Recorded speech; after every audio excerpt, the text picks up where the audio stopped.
Hello friends, welcome back to my channel. আপনারা সবাই কেমন আছেন?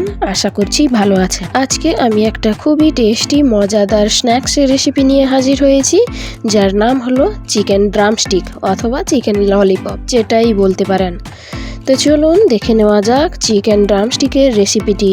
চিকেন ড্রামস্টিক বানানোর জন্য আমি মুরগির ডানার মাংসটা ইউজ করেছি। এখন চিকেন উইংসগুলোকে ড্রামস্টিকের আকারে কেটে নেব। চাকুর সাহায্যে এইভাবে দুই ভাগে ভাগ করে নিচ্ছি। এখন এই হাড্ডিগুলোকে আলাদা করে ফেলতে হবে চিকেন থেকে। মাংসটা এইভাবে কেটে চাকুর সাহায্যে নিচের দিকে হাত দিয়ে প্রেস করে নিচের দিকে টেনে দিচ্ছি এবং চিকেনের হাড্ডিটা যেন ওপরের দিকে থাকে এইভাবে শেপ করে কেটে নিচ্ছি। দেখুন, আমি একটা দেখিয়ে দিলাম, ঠিক এইভাবে শেপটা হবে। প্রত্যেকটা চিকেন এইভাবে হাড্ডিগুলো সামনের দিকে থাকবে। সবগুলো চিকেন এভাবে আমি রেডি করে নিয়েছি। এখন চলে যাচ্ছি নেক্সট স্টেপ, ম্যারিনেশনের কাজে। ম্যারিনেশনের জন্য আমি এখানে নিয়ে নিচ্ছি একটা ডিম, দিয়ে দিচ্ছি হাফ টেবিল স্পুন গোলমরিচ গুঁড়ো, আর দিচ্ছি স্বাদ মতো নুন। এখন দিচ্ছি হাফ চামচ লঙ্কা গুঁড়ো, 1 tablespoon red chilli sauce, খুবই সামান্য পরিমাণে জাস্ট কয়েক ড্রপ ডার্ক সয়া সস, আর দিচ্ছি 1 টেবিল স্পুন ভিনিগার, 1 চামচ আদা রসুন বাটা এবং 2 চামচ ময়দা এবং 2 চামচ কর্নফ্লোর। ব্যাস, খুব ভালোভাবে মিশিয়ে নিতে হবে। খুব ভালোভাবে মেশানো হয়ে গেলে আমি চিকেনের পিসগুলো অ্যাড করে দিচ্ছি। চিকেনের পিসের সাথে এই ম্যারিনেটটা খুব ভালোভাবে মেখে নিব। আপনাদের কাছে যদি মনে হয় মিক্সচারটা বেশি পাতলা হয়ে গেছে, তাহলে আর 1 চামচ ময়দা অ্যাড করতে পারেন। চিকেনটা আমি ভালোভাবে মেখে নিয়ে সাইডে রেখে দিচ্ছি ম্যারিনেটের জন্য। এখন রান্নার বাকি কাজগুলো সেরে ফেলব। রান্নার জন্য লাগছে ক্যাপসিকাম, এইভাবে গোল গোল রিং রিং আকারে আমি কেটে নিয়েছি। আর লাগছে পেঁয়াজ, পেঁয়াজগুলোকেও আমি গোল গোল শেপ করে কেটে নেব। এখন এই পেঁয়াজের রিংগুলোকে ভালোভাবে ছাড়িয়ে নিচ্ছি একটা একটা করে। সবগুলো রিং আমি এভাবে ছাড়িয়ে নিয়েছি। দেখুন, দেখতে খুবই সুন্দর লাগছে। এখন রসুন কুচিয়ে নিচ্ছি।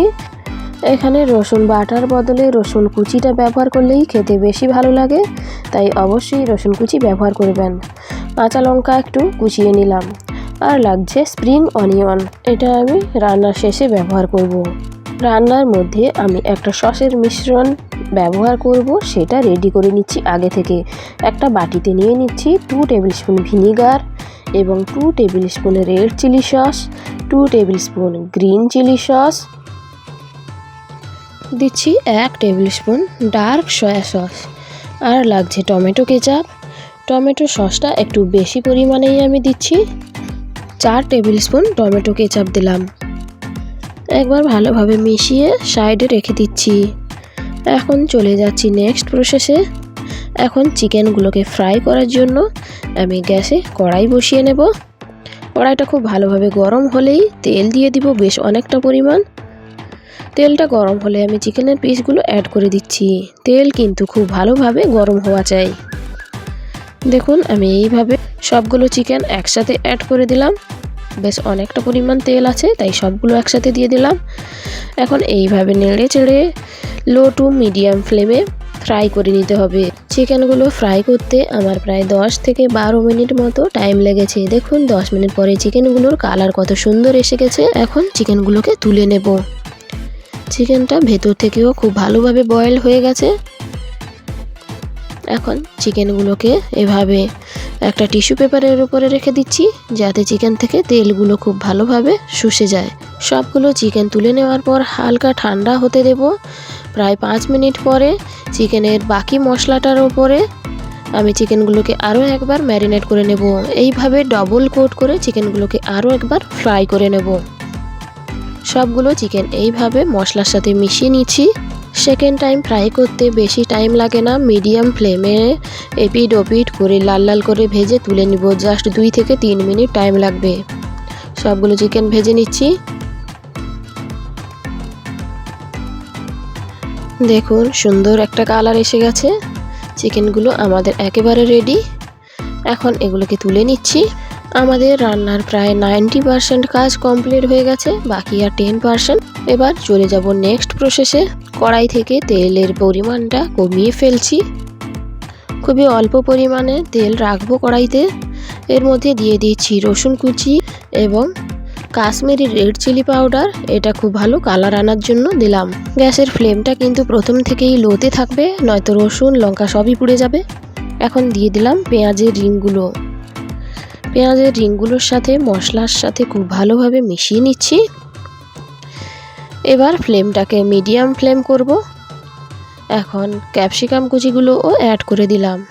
একটু সফট হয়ে আসা পর্যন্ত ওয়েট করব এই পেঁয়াজ আর ক্যাপসিকামগুলো। 3-4 মিনিট পরে একটু সফট হয়ে আসবে, তখন দিয়ে দিচ্ছি নুন। খুবই সামান্য লবণ ইউজ করলাম, কারণ সসের মধ্যে প্রচুর পরিমাণে লবণ থাকে।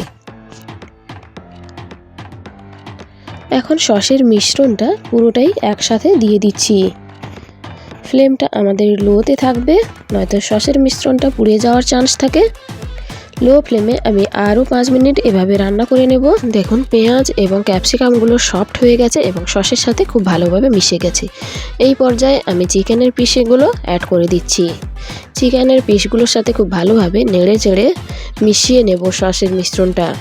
দেখুন দেখতে কতটা লোভনীয় লাগছে। বাড়িতে একবার অবশ্যই ট্রাই করবেন, তাহলে বুঝতে পারবেন এটা কতটা টেস্টি হয়। লাস্টে দিয়ে দিচ্ছি কাঁচা লঙ্কা কুচি। যদি একটু স্পাইসি পছন্দ করেন আপনারা, তাহলে একটু বেশি করে কাঁচা লঙ্কা কুচি দেবেন, আর যদি কম ঝাল খান তাহলে কম দেবেন। দিয়ে দিচ্ছি ব্ল্যাক পেপার পাউডার খুবই সামান্য পরিমাণে, এবং দিয়ে দিচ্ছি স্প্রিং অনিয়ন। এবার প্রত্যেকটা চিকেনের পিসের যে হাড্ডিগুলো ওপরের দিকে বেরিয়ে আছে, সেই হাড্ডিগুলোকে আমি এইভাবে একটা অ্যালুমিনিয়াম ফয়েল দিয়ে মুড়িয়ে নেব, যাতে ধরে খেতে সুবিধে হয় এবং দেখতেও খুবই সুন্দর লাগে। প্রত্যেকটা পিসকে আমি এইভাবে অ্যালুমিনিয়াম ফয়েল দিয়ে মুড়িয়ে নিচ্ছি। আমার ভিডিওগুলি যদি আপনাদের ভালো লাগে, আপনাদের যদি একটু হলেও উপকারে আসে, তাহলে একটা লাইক দেবেন, কমেন্টে জানাবেন কেমন লাগলো, এবং চ্যানেলটিকে সাবস্ক্রাইব করতে কিন্তু ভুলবেন না। এই মজাদার রেসিপিটি আপনাদের বন্ধুবান্ধব আত্মীয় স্বজনদের সাথে শেয়ার করুন। তৈরি হয়ে গেল আমাদের চিকেন ড্রামস্টিক বা চিকেন ললিপপ।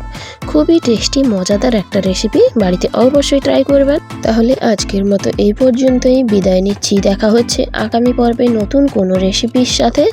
ততক্ষণ ভালো থাকবেন। ধন্যবাদ।